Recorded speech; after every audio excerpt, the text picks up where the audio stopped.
Fires may not be the only consequences of the drought we're in right now.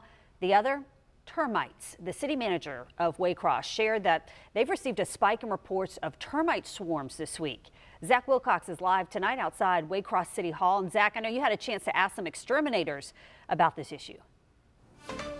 Yeah, Heather, would you believe that one exterminator told me he got 45 calls about termite swarms in a day? He said it's been years since he's had that many calls. It seems like it's been an issue all week here for folks in Waycross. And the city manager here in Waycross offered that it could be a consequence of all of these fires that we're seeing, that it's burning down that natural habitat for a lot of these termites and it's pushing them out into people's homes. However, I talked with a handful of exterminators today who mentioned there are a lot of factors at play here.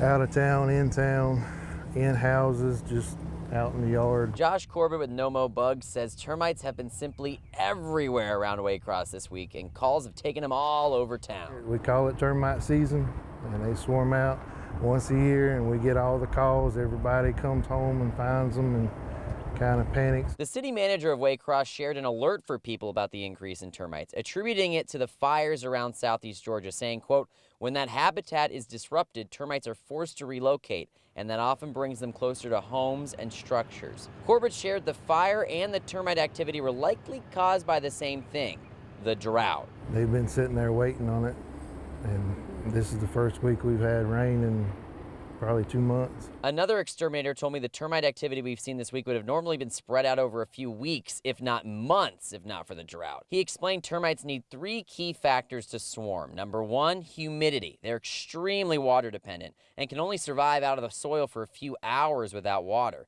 Number 2, temperature. Not too hot, not too cold, between 70 and 80 degrees.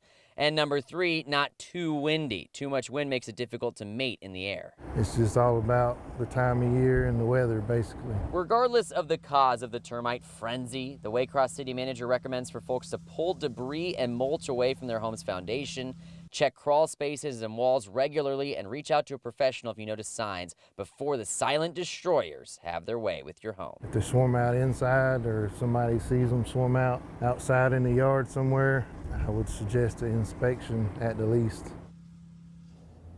And guys, not to add any more buzz around town here in Waycross about this, but we found out that with the potential for some more rain this weekend, some of those swarms that didn't make it out throughout this week may pick up on that extra moisture in the air, and they may start swarming again. So we could see some swarms going into early next week as well, according to some of these exterminators. In downtown Waycross, Zach Wilcox, First Coast News, on your side.